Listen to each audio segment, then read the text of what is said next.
आपल्या आयुष्यामध्ये बऱ्याच वेळेस असं काही घडतं, त्यावेळेस आपण दुखावला जातो.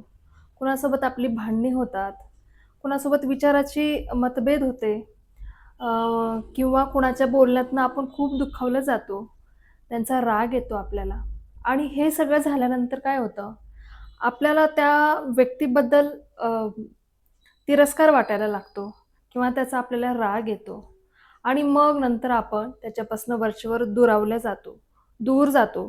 त्याच्या सुखदुःखाशी किंवा त्याच्याशी आपल्याला काही देणं-घेणं वाटत नाही.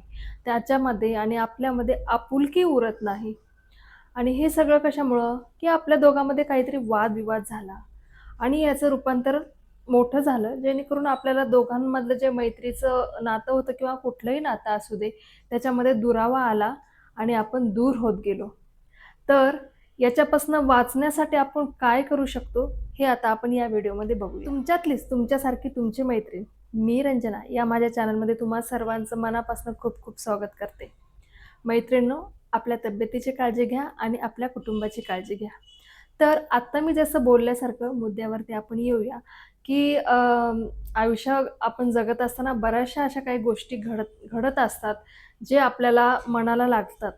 आणि मी तुम्हाला दरवेळेसच सांगते, की माझे जे व्हिडिओ असतात ते जेणेकरून मी जे काही अनुभवलंय किंवा अशा काही गोष्टी जे मला प्रश्न पडलेले असतात, निसर्गाकडनं शिकवण, अशी मी व्हिडिओ तुमच्यापर्यंत आणते. तर आजचा पण व्हिडिओ अशातलाच म्हणूया, की जसं मी आत्ता सांगितलं, आपण आयुष्यामध्ये चालत असताना बऱ्याचशा अशा काही गोष्टी घडतात, की जे आपल्या मनाला लागतात. काही जणांचे बोलणे आपल्या मनाला लागतात किंवा काही अशा घटना घडतात, भांडणे घडतात, वादविवाद होतात. त्यामुळं आपण एखाद्या व्यक्तीपासून दुरावल्या जातो. पण हे का?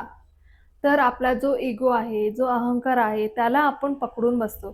त्यामुळे हे सर्व काही होतं. तर थोडक्यात मला तुम्हाला सांगायचं आहे, की जर काही कुणासोबत आपलं काही घडलेलं आहे, काही भांडणं झालेलं आहे, तर तो राग जो आहे आपण थोड्या वेळासाठी किंवा काही साठी करू शकतो. पण कुठल्याही गोष्टीचा राग जो आहे, तो आपल्याला दिवसेंदिवस वाढू द्यायचा नाही. तर या गोष्टी मनात न पकडता जे काही झालं ते आपण थोडंसं बाजूला ठेवून त्या व्यक्तीला आपण क्षमा करायची आहे. क्षमादान हे सगळ्यात मोठं दान आहे, हे आपण असं म्हणतो. क्षमा करायचं आहे जेणेकरून ज्यावेळेस आपण एखाद्या व्यक्तीला माफ करतो ना, त्यावेळेस ज्या आपल्या नात्यातला आहे, त्यातला दुरावा तर कमी होतोच. पण मला असं वाटतं, की एखाद्याला माफ करणं म्हणजे हे आपण स्वतःसाठी पण खूप मोठी गोष्ट आहे. कारण बघा, एखाद्याला जर आपण माफ केलं नाही, आपल्या दोघांमध्ये काही विषय झाला आणि माफ केलं नाही, तर त्याचा ओझं जे आहे, त्याचा बोजा जो आहे, ते आपल्याला आपल्या डोक्यावरती सुद्धा वाटतो. की ते आपल्यातलं जे झालेलं आहे, ते आपण सुद्धा मन मोकळं असं राहू शकत नाही.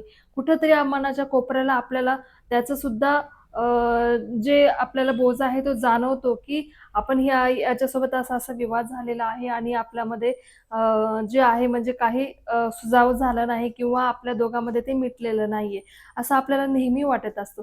त्यामुळं माफी करणे म्हणजे तर आपल्या दोघातलं नातं तर सुधारतंच, पण त्याचबरोबर आपल्या मनावरचा जे ओझं आहे, ते सुद्धा दूर होतं. त्यामुळं मला असं वाटतं, की आपण आपल्यासोबत काही घडलेलं असेल, तर आपण माफी करायला काही हरकत नाही. कारण बघा ना, आता आयुष्य किती छोटं झालेलं आहे. म्हणजे कुठल्याही व्यक्तीचा काहीच भरोसा राहिलेला नाही. म्हणजे जस्ट मी आता कोणाशी बोलले किंवा आपण आत्ताच 1-2 दिवसाखाली कोणाशी भेटलो, तर त्या व्यक्तीशी आपण परत भेटू की नाही, हे आपल्याला गॅरंटी नाही आहे. कारण की कधी काय घडेल किंवा कोणाचा काळ कधी येईल याचं आपल्याला काहीच माहिती नाहीये. त्यामुळं असं वाटतं की कुठली पण गोष्ट जास्त दिवस मनात पकडून त्या व्यक्तीसोबत आपल्याला दुरावा करायचा नाहीये. आणि काही वेळेस तर असं होतं की तो व्यक्ती चांगला असतो, पण काही अशी गोष्ट घडलेली असते किंवा काही घटना अशी घडलेली असते की आपण त्या घटनेसोबत त्या व्यक्तीलाही ग्राह्य धरतो, की त्याचे चांगले गुण हे आपण विसरून जातो आणि फक्त आपण त्याचं जे आपल्यासोबत जे घडलेलं आहे, काही झालेलं आहे, तेवढं मात्र आपण लक्षात ठेवून त्या व्यक्तीसोबत आपण तिरस्कार नेहमी करत राहतो आणि माफ करत नाही. तर यावरती असे काही प्रश्न येतील किंवा मला सुद्धा असं काही वेळेस वाटतं, की आपण तर पुढच्याला माफ करतो, पण अ, तो जो आहे त्याला काय वाटतं, की बघा यांनी मला माफी केली किंवा माझ्याजवळ लगेच बोलायला आला, असं त्याला वाटत असतं. पण मला काय सांगायचं आहे, जर आपण कधी कुणापुढं माफी मागितली किंवा कुणाला आपण पटकन माफ केलं, याचा मतलब असा तर होत नाही, की आपण कमीपणा घेतलाय. तर त्याच्यामागे एक असतं, एक संस्कार असतात किंवा त्या नात्याला आपल्याला टिकवायचं असतं. त्या नात्याला आपल्याला पुढेपर्यंत न्यायचं असतं. म्हणून आपण माफ करायला शिकूया आणि त्या नात्याला आपण दृढ बनवूया. ऐकत-ऐकत मी तुम्हाला अजून एक गोष्ट सांगते. जर माझे व्हिडिओ तुम्हाला खरंच आवडत वगैरे असतील, तर माझ्या व्हिडिओला सबस्क्राईब करायला विसरू नका. नक्की सबस्क्राईब करा. त्याचबरोबर तुमचे काही विचार असतील, तर मला तुम्ही माझ्या कमेंट बॉक्समध्ये नक्कीच सुचवू शकता. आणि दुसरी गोष्ट मला तुम्हाला असं सांगावीशी वाटते, की बऱ्याच वेळेस काय होतं, जसं मी आताच म्हणलेलं आहे, आयुष्य खूप कमी झालेलं आहे सगळ्यांचं. तर बऱ्याच वेळेस काय होतं, की आपण म्हणतो, की नाही चला जाऊ द्या, आपण थोडे दिवस आपण रागातच राहूया, त्याला बोलायचंच नाही, आपण त्याच्याशी म्हणजे काही देणं-घेणं ठेवायचं नाही. थोडे दिवस का असेना, आपण त्याला थोडंसं सबक देऊया, असं काही आपल्याला वाटतं. पण काही वेळेस असंही होऊ शकतं, की ज्या व्यक्तीला आपल्याला माफ करायचं होतं, तर तर काही कारणाने किंवा काही निमित्ताने तो व्यक्ती आपल्यापासून खूप लांब जाईल आणि काय होणार आहे, की आपल्या दोघांशी कधी भेटच होणार नाही. त्यावेळेस मात्र आपण जे ओझं आहे, जे माफ करायचं जे आपली इच्छा आहे, ते ओझं मात्र आपल्याला जीवनभर आपल्यासोबत राहणार आहे. आपल्याला पावलोपावली असं वाटेल, की आपण जर या व्यक्तीला त्यावेळेस माफ केलं असतं ना, तर हे ओझं आपल्याला नेहमीसाठी घेऊन फिरावं लागलं नसतं. आणि ते ओझं आपल्याला आपल्या शेवटच्या क्षणापर्यंत, आपल्या शेवटच्या श्वासापर्यंत कुठं का असेना, कधी का असेना आपल्याला थोडंसं ते क्लिक करणार आणि असे वाटणार, की आपण त्यावेळेस केलं असतं तर ठीक झालं असतं.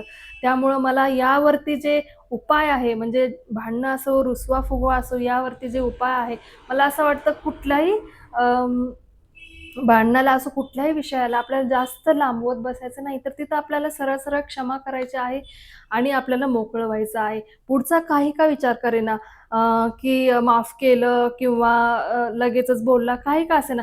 कारण की त्याच्यातनं आपल्याला सुद्धा खूप सुख वाटणार आहे, की जाऊ दे चल माफ केलं, मी माझं काम केलेलं आहे. पुढचा काही का वागेना, कसाही वागेना.